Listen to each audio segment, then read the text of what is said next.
నెల్లూరు జిల్లా సంగం మండలంలోని ATV news electrical AD కృష్ణారెడ్డితో ఏటీవీ న్యూస్ చర్చ.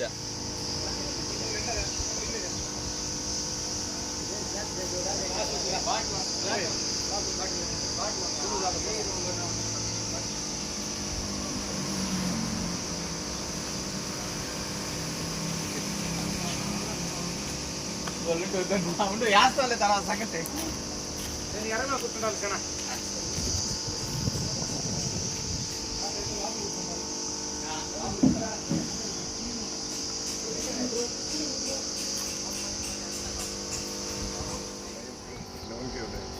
అంటే ప్రతి విలేజ్కి 24 hours సప్లై ఇవ్వాలనేది త్రీ-ఫేజ్ సప్లై.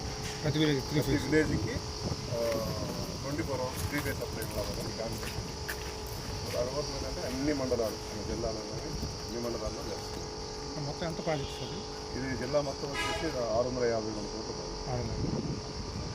మొత్తం మనకి ఇది ఎంత ఎన్ని ట్రాన్స్ఫార్మర్ ఉంది, ఎంత మార్చుకుని అంత సెటప్ అంతా ఎట్లా? సెటప్ అంటే ఇప్పుడు అంటే ఈ మండలాల వైజ్ ఇచ్చి ఉంటారు. సో మనకేంటంటే మనకి ఈ ఏరియా వరకే వెళ్తారు. సో ప్రతి విలేజ్కి త్రీ-ఫేజ్ ఇవ్వాలనేది కాన్సెప్ట్. విలేజ్లో ఉన్న సర్వీసులను బట్టి ఏమన్నా ఇండస్ట్రీస్ ఉన్నాయా, చిన్న చిన్న రైస్ మిల్లు కానీ. అంటే ఇప్పుడు ప్రజెంట్ ఏంటంటే మనం ప్రతి విలేజ్లో సింగిల్ ఫేజ్ ట్రాన్స్ఫార్మర్స్ ఉన్నాయి. సింగిల్ ఫేజ్ ట్రాన్స్ఫార్మర్ ఏంటంటే త్రీ-ఫేజ్ సప్లై అవసరమైన ఏమన్నా పవర్ లోడ్స్ కానీ అవసరం అయితే ఏంటంటే ఇట్లా మండల head quarter, substation head quarter నుంచి త్రీ-ఫేజ్ సప్లై కావాలని తీసుకోవాలి. సో అందువల్ల ఖర్చు ఎక్కువ అవుతుంది. దానివల్ల ఏంటి మనకి ఎవరైనా పెట్టాలనుకున్న వాళ్ళు కూడా వెనక్కి పెడుతున్నాం, పెట్టుకోవడానికి కష్టం అని చెప్పి. సో ఇప్పుడు మనం ప్రతి విలేజ్కి కానీ తీసుకెళ్ళేసి పెట్టేసామంటే అక్కడ లోకల్గా లైన్ ఉంటుంది కాబట్టి వాళ్ళకి అవసరమైతే ట్రాన్స్ఫార్మర్ పెట్టుకుని సప్లై చేయాలి. సో ఇండస్ట్రియలైజేషన్ కోసం కూడా ఇది పెట్టే పర్పస్ ఇంపార్టెంట్. దీంట్లో ప్రతి విలేజ్లో కుటీర పరిశ్రమలు అంటాం కదా మనము. కుటీర పరిశ్రమలు పెట్టుకోవడానికి ఇబ్బందికరంగా ఉంది కాబట్టి అన్ని గ్రామాలకు కూడా మనము త్రీ-ఫేజ్ 24 hours సప్లై ఇస్తే సో ఆ విధంగా కుటీర పరిశ్రమలు డెవలప్ అయ్యేదానికి అవకాశం ఉంది అనే ఉద్దేశంతో దీన్ని తీసుకొచ్చాం. 652 కోట్ల జిల్లా మొత్తం. ఎప్పుడు స్టార్ట్ చేసినారు సార్? స్టార్ట్ చేసి లాస్ట్ ఇయర్ నవంబర్లో స్టార్ట్. అంటే మళ్ళీ ఎప్పటికి కంప్లీట్ చేయాలి? అంటే 2 years ప్రాజెక్ట్. సో కొంచెం వర్షాల వల్ల కానీ ఇటువల్ల లేట్ అవుతుంది కాబట్టి కొంచెం ఎక్స్టెండ్. అంటే ఇప్పుడు ఈ సింగిల్ ఫేజ్ ట్రాన్స్ఫార్మర్లు అన్నీ పోతాయి? సింగిల్ ఫేజ్ ట్రాన్స్ఫార్మర్ అన్నీ తీసేసి వాటి ప్లేస్లో త్రీ-ఫేజ్ ట్రాన్స్ఫార్మర్ పెడతాం. Three-phase transformer. ఇప్పుడు మ్యాక్సిమం ఎంత ఉంది సార్? ప్రోగ్రెస్ ఎట్లా సార్? ప్రోగ్రెస్ వచ్చేసి మన వైపు ఆల్మోస్ట్ 50% కవర్ అయింది. ఇంకా విలేజెస్లో పెట్టాలి, విలేజెస్లో చేయాలి. సో ముందు 11 kV లైన్స్ కంప్లీట్ చేస్తున్నాం. ఎందుకంటే వర్షాలు వచ్చినప్పుడు పొలాల్లో లైన్ చేయడం కష్టం కాబట్టి వర్షాలకు ముందే కొంచెం ఈ లైన్లన్నీ కంప్లీట్ చేసుకుంటే విలేజెస్లో తర్వాత చేస్తాం. అంటే ఇప్పుడు ఆటోమేటిక్ మొత్తం అంతా కండక్టర్ కూడా మారిపోతుంది సార్? అంతా మనం వేసేదంతా కొత్త లైన్లే.